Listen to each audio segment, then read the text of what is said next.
Hello, I want doctor Raju. Yes, doctor Raju from America. ఎవరు రాజేనా? నేను అమెరికా అప్పారావుని. అబ్బా, అమెరికా నుంచి కాదయ్యా, ఇక్కడ ఇండియా నుంచి. సరే, చెప్పేది చెప్పు. చూడు, నువ్వు అర్జెంట్ గా రెక్కలు కట్టుకునో, విమానం రెక్కలు పట్టుకునో ఇక్కడికి వచ్చేయాలి. ఎందుకు? ఎందుకంటావేంటి? ఇక్కడ ప్రాణం మీదకి వచ్చింది. అబ్బా, మళ్ళీ ఎవరికంటావేంటి? అవును, ఎవరికి ఏమొచ్చింది? మీ అమ్మగారికి చాలా సీరియస్. ఆలస్యం అయితే మంచం మీద దింపాల్సి ఉంటుంది. నువ్వు వెంట బయలుదేరు. బయలుదేరు. Wish you happy landing.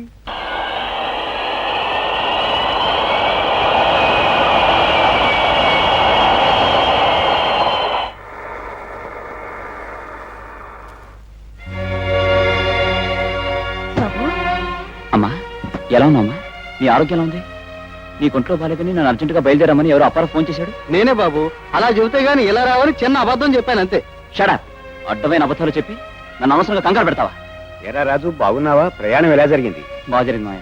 అంత దూరం నుంచి శ్రమపడొచ్చావు, కాస్త విశ్రాంతి తీసుకో బాబు. తర్వాత తీరిగ్గా మాట్లాడుకుందాం. అది కాదమ్మా. కోపగించుకోకు బాబు.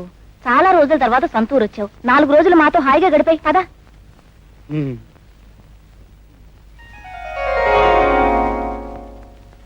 బ్రహ్మాండంగా ఉన్నాయి మన వంటకాలు. అమృతం లాంటి నీ చేతి వంట తిని ఎంతో కాలం అవటం వల్ల మరీ రుచిగా ఉన్నాయనుకో.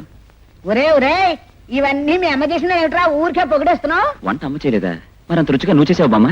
నేను కాదురా బాబు, పొద్దున్నుంచి ఆ వంట ఇంట్లో పడి సతమతం అవుతూ ఆ బావకి నచ్చుతాలేదు, బావకి నచ్చుతాయలేదు అంటూ మన రాధమ్మ చేసిందిరా ఇవన్నీ. అది సరే, ఆ. వచ్చినప్పటి నుంచి నా కన్ని పనులు చేస్తోంది, వంట చేసింది. మరి నా కళ్ళ ముందుకు వచ్చి కనపడదే? ఒరే ఒరే, ఇది ఏమైనా అమెరికా అనుకున్నావుట్రా? మన ఆడపిల్లలు కాబోయే మొగుడు ముందు కనపడతారట్రా పెళ్లి కాకుండా. సిగ్గుపడరు? కాబోయే మొగుడా? ఎవరి గురించి బామ్మ నువ్వు అనేది? అదేమిట్రా అలా తెలియనట్టు అడుగుతావు? దాని మెళ్ళో 3 ముళ్ళు వేయాల్సింది నువ్వే కదరా.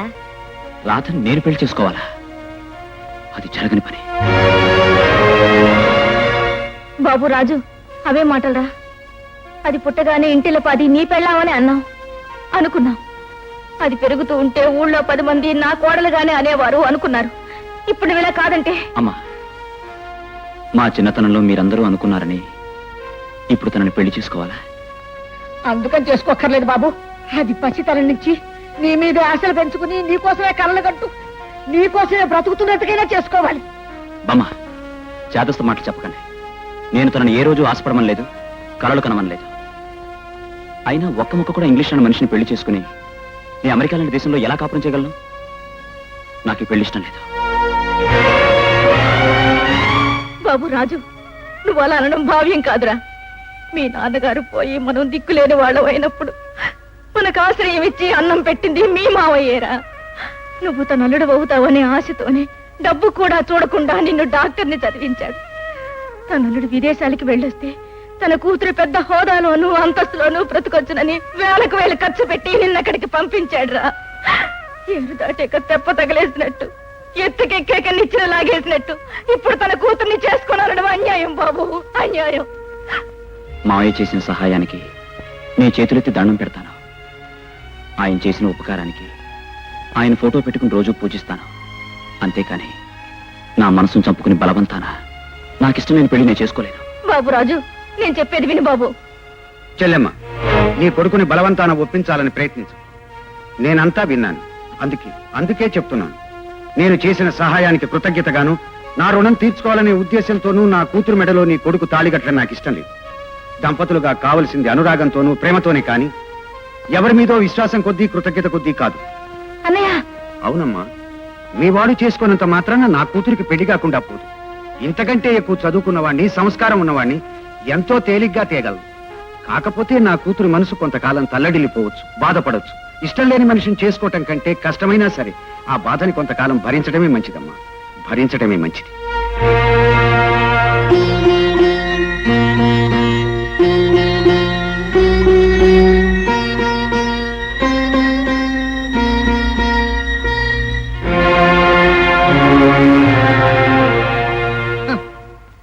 చాలా తేలిగ్గా అతి తొందరలో మేనమామ మేనలుడు ఒక నిర్ణయానికి వచ్చేశారు.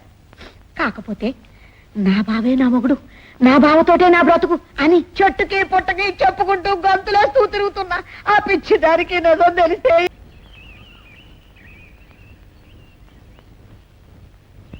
రాధ, నీకో నిజం చెప్పాలనుకుంటున్నాను.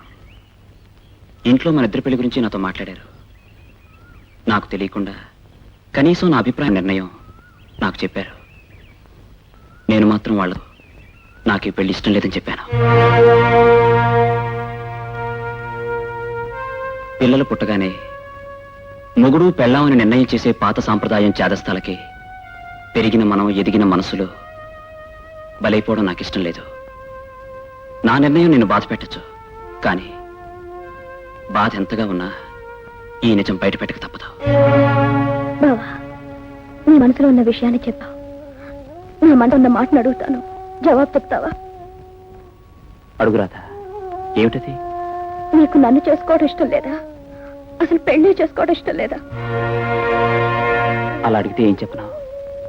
ఒక రకంగా ఇప్పట్లో పెళ్లి చేసుకోవాలని లేదు. నువ్వెప్పుడు చేసుకుంటానంటే అప్పటి వరకు ఎదురు చూస్తే నన్ను చేసుకుంటావా? ఇప్పుడు నేను జవాబు చెప్పలేను.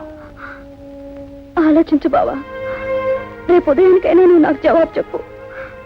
నువ్వు ప్రేమించలేకపోయినా నిన్ను ప్రాణంగా ప్రేమించిన మనిషికి మనసు ఇవ్వలేకపోవచ్చు, కానీ కనీసం జవాబు ఇవ్వచ్చుగా.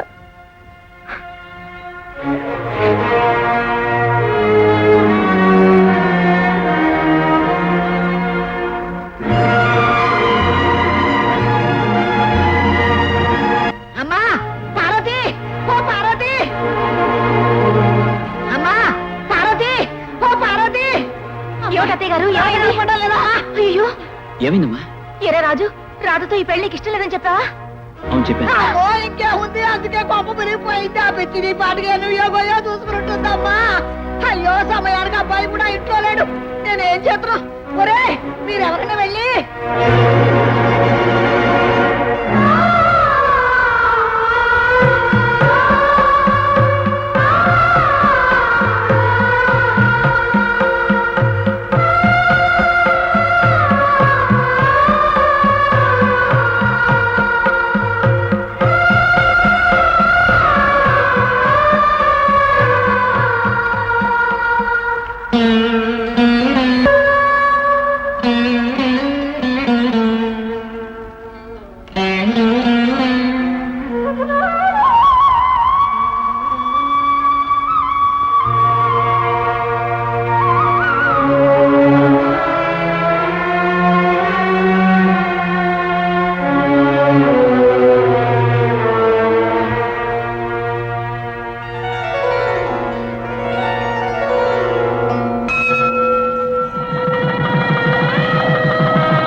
బాబు రాజు, అమ్మాయి అమాయకురాలు. అమాయకురాలు అమ్మలేని కావడం వల్ల గారాభంగా గుండెల్లో పెట్టుకుని పెంచానయ్యా. ఇప్పుడు నీ చేతుల్లో పెట్టి దేశం గాని దేశం పంపుతున్నాను. ఎలా చూసుకుంటావో ఏమో. మావయ్య గారు, మీరేం దిగులు పడకండి. రాధకి ఏ కష్టం రాకుండా చూసుకునే బాధ్యత నాది. టాక్సీ వచ్చేసింది. అవతల ఆలస్యం అయితే అమెరికా విమానం ఎగిరిపోద్ది. బయలుదేరండి, నడవండి నడవండి. తరచుగా ఉత్తరాలు రాస్తుండమ్మా. ఎప్పుడు మీ నాన్నని మమ్మల్ని చూడాలనిపిస్తే అప్పుడు వాడితో చెప్పి బయలుదేరి వచ్చేసాయి. అలాగే అత్తయ్య. ఒరే అప్పిగా ఒక్క నిమిషం ఉండరా అంటుంటాను. అమ్మా రాధా, నీకు ఇష్టమని ఒడియాలు ముట్టగెట్టాను. నూనెలో కరకర వేయించుకుంటే కమ్మగా ఉంటాయి. కరకరే ఇంకా ఆలస్యం ఇక్కడే వేసు తినాలి. అవతల అమెరికా విమానం ఎగిరిపోద్ది. ఒక ఉత్తరం ముక్క రాసి పడేసి వెంటనే వచ్చేసి, లేకపోతే మేమందరం అక్కడికి వచ్చేస్తాం. ఇదిగో చూడు, మాట మాట. ఆ దేశంలో ఎలా పుట్టకుండా మాత్రలో ఏమి ఉంటాయట. చూడు, వాడి మాటలు నమ్మి ఆ మాత్రలో వేసుకోకు. జాగ్రత్త, నీకు ఇలా బంగారం రహస్యాలు చెప్పుకుంటూ చూస్తుంటే అవతల అమెరికా విమానం ఎగిరిపోద్ది. బయలుదేరాలి. అప్పారావు, నువ్వు కంగారు పెట్టకు, బయలుదేరుతున్నారుగా, పదండి. పద.